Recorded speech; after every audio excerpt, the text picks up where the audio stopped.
Big Rat 310's here again with Oh god. I thought you were gonna go first. Go! Someone, go! We're off to a great start. Trademark629 here. And Sabutna4evur. Yes. Now, I know what you're wondering. A, why does my head look like a ball sack? I shave my head. I like my haircut like this. I hate long hair. So yeah, this is my haircut. I cannot call dickhead. Nice. This is my first time. This is my first time on camera with my new haircut, so I just figured I'd explain it. All right. Me and Trademark, some people have called us masochists because we enjoy torture. And we have sat through some god-awful shows over the past few years. And our friend, Sabutna4evur, decided to sit with another shitty show with us because he has a masochist mind himself. Oh, man. I see some bad shows. This show was god-awful. This was bad. This was so horrible. Now, I was talking about this with Trademark.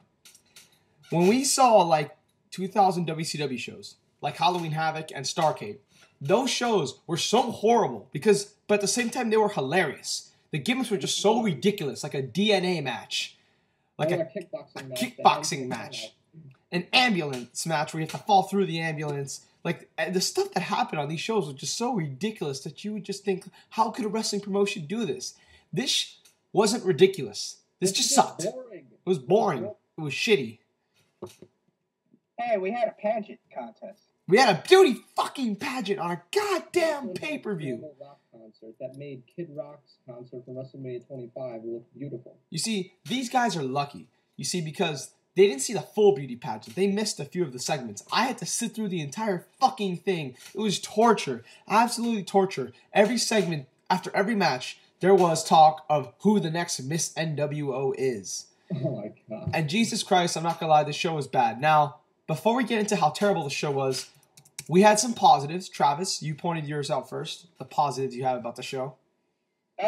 Obviously, the ladder match. Yes, very much so. It was really good. The very first ladder match ever in WCW history. Yep. Six defends his Cruiserweight title. Yes. Up against the late, great Eddie Guerrero. Correct. And also, I saw a match involving Kevin Nash and Scott Hall that I did not hate with every fiber of my being. And anything else about like the production or stuff like that? Come on. I enjoyed the stage. Yes. You know, the arena. I mean, that's what I was referring to. The stage was really, really cool. It was cool. All right. However, we'll get into that. Now let's get into the negative production aspects. One of the main problems I had with this show, and I know for sure the other two also had huge problems with the show, was randomly during matches we get this fucking crazy camera angle that would like come from above center view. Basically, it was like, you know, when WWE used to do the TLC matches all the time, and they would have that overhead shot like from the top looking down on like the ladders the guys were coming up. Think that, except it's shaking all over the place. And it's in regular wrestling matches with not high spots. Yeah. It just felt out of place and it was very distracting. I hated that part. I hated that. The commentary and the announcing I'll give you a short back history. For those of you that know, this was an all nWo pay-per-view. Basically, the nWo formed their own pay-per-view, and they had their own guys, Eric Bischoff and Ted DiBiase. They were the commentators, and they were also the announcers, I believe. And they had their own nWo referee, Nick Patrick, who was the referee for almost every single match in the show. I think he was the referee for every match in the show, actually. Basically, but the thing that bothered me was DiBiase and Bischoff buried everybody. Everybody that wasn't a part of the nWo just got completely buried. And everybody who wasn't a part of the nWo didn't get an entrance. They didn't, and whoever was announcing them just completely buried them. Like, it's detrimental. It's detrimental to the product. Why do you think people are crapping on Michael Cole? I've always had with Eric Bischoff, both like back in WCW and now in TNA. Like, he does not understand how to cut a promo against someone on a mic without burying them. He doesn't know the difference between like speaking against someone and completely making them look like jobbers on the mic. I think Eddie got it the worst. Yes, he did. Absolutely. They called him the Mexican jumping bean, and then when he won the title, they put it over as a huge fluke. Come on. Yeah. All right, let's get into the actual quote-unquote wrestling portion of the show. Yeah, wrestling. We start off with Masahiro Chono versus Chris Jericho. Trademark started off. Oh my god, I haven't seen this in like 2 weeks. It was an okay opener, I think. I mean, I thought this would have been better. The match was kind of boring in the middle. Jericho was Jericho. It started to get good by the finish, but that totally ended out of nowhere. Like I think it was like they did a spot on the outside, and they just like went right to the finish after that. Like, I don't. Yeah, that's all I got. Travis, what do you think of this? Yeah, Jarrett kind of said it all there. It was all right. Really nothing special. I thought it was just kind of all right. Nothing that great. Next, we get the Mexican Death Match. Big Bubba Rogers versus Hugh Morris. Travis? This was bad. This was sucked. Pretty horrible. Oh, God. We had a motorcycle spot. He got a bicycle. He basically, Big Bubba Rogers took his motorcycle and ran over Hugh Morris, and that's how he won the match. And Go, Trademark. Go. I thought I cut you off there. What, next match? No, one wonderful video this is. But it looks so fake. It really hurt the legitimacy of the sport, and the match just there wasn't much to it. It was pretty bland, pretty boring. Just not a good match at all. Let's move on. Jeff Jarrett. By the way, none of them were Mexican. By the way. Yes, that is true. We had a Mexican death match with American wrestlers. Yep. Jeff Jarrett versus Mr. Wallstreet. Trademark. I hated this match. Oh man, this sucked. I mean, it was so boring. Mr. Wallstreet was like really bad. Not much to like about it, and the finish I just thought was so stupid. Like, I get it that the idea was that like the faces got one up on the nWo for once, but like just the match ended it was so stupid. Like, Mongo comes out and threatens to hit the referee, so he counts like really fast to help Jarrett get the win. It's like, I get it. It kind of made sense with the way that nWo was like screwing over the faces, but still, like, that is not the way you book a babyface to go over, in my opinion. And the match itself just sucked. Really sloppy and boring. Really stale. God, this match was fucking God. I almost never get bored by wrestling, but this match was rough. Travis? It sucked. Next match. There you Accurate go. description. All right, I'll take this one. Buff Bagwell versus Scotty Riggs. I did not hate this match as much as these two guys did. I still didn't like it. I'm not a big Scotty Riggs fan at all. I think it was Moral Virus or someone when I was watching Uncensored 1997, and these two guys had a strap match, and the strap match was horrible. I think it was Moral Virus who told me, a team is bad when Buff Bagwell was the best of the two wrestlers. And yes, these two guys used to be a team, and Scotty Riggs is just awful. He is awful. God, I hate watching him wrestle, like, really badly. If you're watching this, Scotty Riggs, I'm sorry, you sucked. And I did not like this match. This match was very, very bad. It was very sloppy. Another boring match. Just not much to say about it. It wasn't as bad as a couple other matches on the show, but still sucked. Travis? This was the longest match so far on the card. Yes. Almost given 15 minutes. It was bad. I mean, obviously the previous two matches were horrible, but this was bad. Buff Bagwell picks up the victory with a Buff Blockbuster. And Buff Bagwell won, and that's another win for nWo. So nWo's 3-1 tonight. And God help us all. And like I said, I didn't hate it as much as them two did, but I still hated it. I still didn't think it was very good. Next, we got a match that was going along fine, but had such a horrible, horrible, horrible finish. In fact, I really hated this finish. I want to take this one first. The story of this company. Scott Norton versus Diamond Dallas Page. Now, I will say this. Scott Norton was damn impressive for what he did. It's not like he was like a tremendous wrestler, but, I didn't have that high expectations. He was a decently good big man. Like, I like this stuff. And DDP, I like DDP. And I really like DDP too. he brought some good energy to this match. It wasn't anything too special, but it was at least like average, which is more than you could say for some of the other matches at this point. But then the finish was just so stupid. This finish was horrendous. Here, I'll say basically, DDP had Scott Norton down, and then a bunch of the members of NWO came out.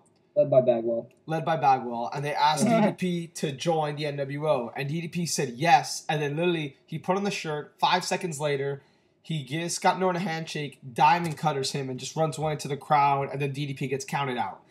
If the NWO wanted DDP to be a part of the NWO, why wouldn't they wait till after the match to recruit him? A combination of a pay-per-view match and a Nitro segment. Because it was just stupid. Really, it made no sense to me. You want this guy to be a part of the NWO. Fine, let him and Norton wrestle. Why would you interrupt the match? Unless you were trying to screw with DDP and help Norton win, which you didn't. Yeah. And second of all, what was DDP's motivation of accepting? If he accepted, the NWO left, and then he shook Scott Norton's hand, diamond cutted Scott Norton, and pinned Scott Norton, fine. Because he tricked them to get the win. But it didn't do anything for him. Why even bother joining? Just to get in that diamond cutter that he could have gotten in anyways? And then he ran away? And then Norton won by countout? God, I just really... In fact, I had this match a bit higher. I deducted so many points because of that horrible finish. Like, I like the match itself more than really any other match on the card at this point, including the opener. But the finish was just so horrible. Like, I really, really, really hated that finish, which is why it's knocked lower. And as a rating says, third worst match in the show. Actually, fourth. Yeah, I'll go fourth, yeah. Do any of you two have any other comments? NWO is 4-1, and you guys like that little swerve? Are you asking? Little swerve there? I hated that. That swerve was horrible. Trademark? Yeah. This match. I mean, I thought it sucked. Maybe. I just thought it sucked. All right. Yeah, man. Just move on. 4-1. You take this, Travis. And then next is for the WCW World Tag Team titles. The Steiner brothers, Rick and Scott, go up against the current WCW Tag Team Champions, the Outsiders, Kevin Nash and Big Daddy Cool Scott Hall. Wait. Oh my God. Big Daddy Cool Scott Hall. Oh my God. Just like the bad guy, Diesel. Oh my God. Bad guy Diesel, Big Daddy Cool Scott Hall. Botch worse than they do. I'm sorry. That was horrible. This match was okay. I mean, it did pick up towards the end, but that's literally like almost every match you'll ever see. It always picks up at the end. Yeah. And that's what you really expect in a wrestling match. But, I mean, it was all right. It wasn't bad. It was probably one of the best matches on the show before the ladder match. Yes. In fact, I thought this was the second best match on the show. And I liked it. You know, it was all right. Nothing too special. They kind of just went in there, had a match. The finish I thought was whatever, but it kind of made sense because basically a WCW referee was in the crowd. And once Nick Patrick went down, the WCW referee came into the match. He wasn't wearing a referee shirt. He was wearing casual clothes. And he counted the pin for the Steiner Brothers. For Steiner Brothers to win the title. It was a big moment. The crowd popped big for it. Like, holy shit, Nash and Hall lost the titles. But on a pay-per-view. Even though the Steiner Brothers would get stripped of the titles a few days later because Eric Bischoff said that the referee couldn't do that. But it was still a great moment, and I thought the match was all right.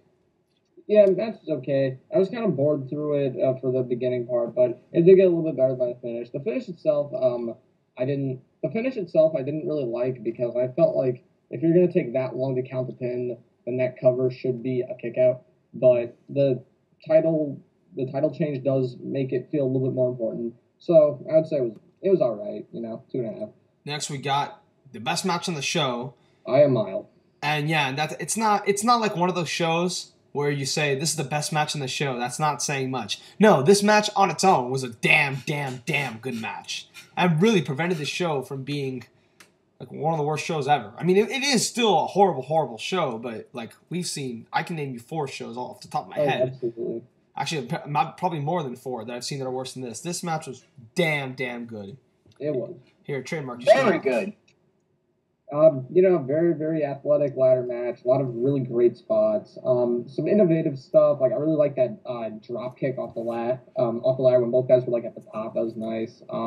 It's what you'd expect with these guys. Just they had really nice chemistry with each other. It was a really exciting match.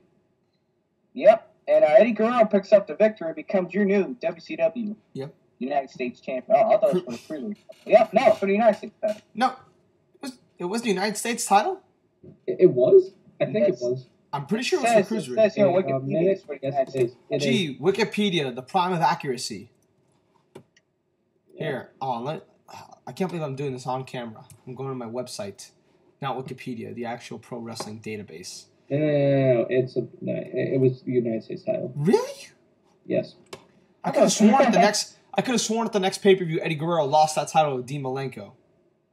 Here, actually, let me check. Next pay-per-view Eddie Guerrero lost the Cruiserweight title to Dean Malenko. Oh no, that was. Are you sure? No, yep. All right. I screwed up. Yes, it was the U.S. title. There you go. All right. So yeah, damn good match. A lot of innovative spots. Really, got the crowd into it. Usually the crowd, Chris Jericho's talked about this. The crowd back in '97 were never really into the Cruiserweight guys. I mean, they put on the best matches, but the crowd really only cared about the main events. And for them to get as good reactions from the crowd as they did here, that was damn impressive. So definitely great. Really, really, really good match. Definitely. Next, we got the main event. I think we before we say, I think we all agreed that this match was the worst match on the show. Yep. Here, Travis, you start off. Well, Hollywood Hulk Hogan defends his WCW World Heavyweight Championship against the Giants, currently known as the Big Show. And oh my God, was this bad? It sucked. This was I've seen some bad main event matches. I mean bad, but this was bad. Yeah, I mean, it goes up there. The only positive I can think of here was at least we did not get an appearance from the Yeti, like in another Hogan Giant match, I remember. This match, what can I say about this match? You have Big Show, who this was his rookie year. He debuted in like '95, I believe. Yeah, late '95. So this was early '97. So this was getting right into the second year. If you don't like Big Show now, can you only imagine how fucking atrocious this man was 15 years ago? This man was horrible back then. No offense whatsoever. It was just walking around and punching and throwing, and with no offense. And Hogan, way past his prime, and even Hogan in his prime never really did anything special as far as wrestling ability goes. This is him post-prime, and yeah, you have yourself a disaster. This match sucked. I hated this match. So boring. Terrible. And it had a horrible finish. It ends in a no contest. Yes. God damn it. Yeah, this was basically like, they basically did like the same type of finish that they did for the DDP and Scott Norton match. It's like, Giant repeatedly gets a cover, and the ref, and Nick Patrick, he keeps like refusing to count 3. So while the referee is screwing the Giant out of the match, the NWO feels the need to run down and cause a no contest. It's the referee is not counting the pin, but the NWO still decided, you know what, hey, let's get out here. Let's take out the Giant. The Giant takes him out, then he chokeslams the referee, then he chokeslams everybody until Hogan and cronies take out the Giant, and then Hogan pulls the Giant's. He pulled his straps down, and he pulled down his pants at one time, revealing his ass, which wasn't pleasant. And then he put them back on, maybe realizing, okay, the crowd doesn't need to see that. And then they drew the NWO for life. And then did the pay-per-view end with the Hogan and the outsider standing tall? Yeah. Straight pin on his back, NWO. I know at Super Brawl, Sting came down, and Sting, after Hogan were beating up Piper, Sting comes down and takes out the NWO. And I think he does it uncensored too. But this pay-per-view, they said, nope, we're just going to have the NWO stance on. It was their pay-per-view, so I can kind of understand, but still. So, yeah, overall, we had a shitty show. A very shitty show. And the beauty pageant, oh my God. All you need to know is they had a beauty pageant, and it was horrendous. It took up almost half the pay-per-view. The best part is there wasn't even pretty. Yes, there wasn't even beauty. The winner was... I apologize to the woman that if she's watching this, but the winner was atrocious. Not good looking at all. So, yeah, this is a shitty show. But like I said, because of the Eddie Guerrero 6, like it's a horrible show, but like, you know, it's not Victory Road bad. It's not Starrcade 2000 bad. It's not Halloween Havoc. Close, but it's not. It's kind of like if you took a shit and you found a golden earring in it. All right. I guess some description. Like I said, I've seen several shows that were worse than this, but that doesn't mean that this show wasn't still a horrible show, because it was. Oh yeah, it was, and no doubt about it. This was torturous for us to watch. This show took 3 weeks for us to watch. 3 weeks for us to watch this show. It just felt like it wouldn't end. Yeah, it was just constant. Like this video. This show is no good. I gave it a 2.75 out of 10. Yeah, I give it 2.5. Sorry, this review wasn't exactly the best. It was actually not that good in my opinion. But at least I can admit it. Take notes, Dixie. Yes, because usually when me and Trademark review like the WCW reviews with like a bunch of different gimmicks, like we can laugh at all the horrible stuff that happened. This nothing happened. It just sucked. It was just quite bad. It was horrible. So sorry for all of you that have to sit through this, but hey, that's what you get. We can't bury our own product. We're not NXT. All right. We can botch that. I feel terrible now. This video won't end. All right. Let's go home. All right. I'm Big Red 310 with Sabutna4evur and Trademark629, and we are out. See ya.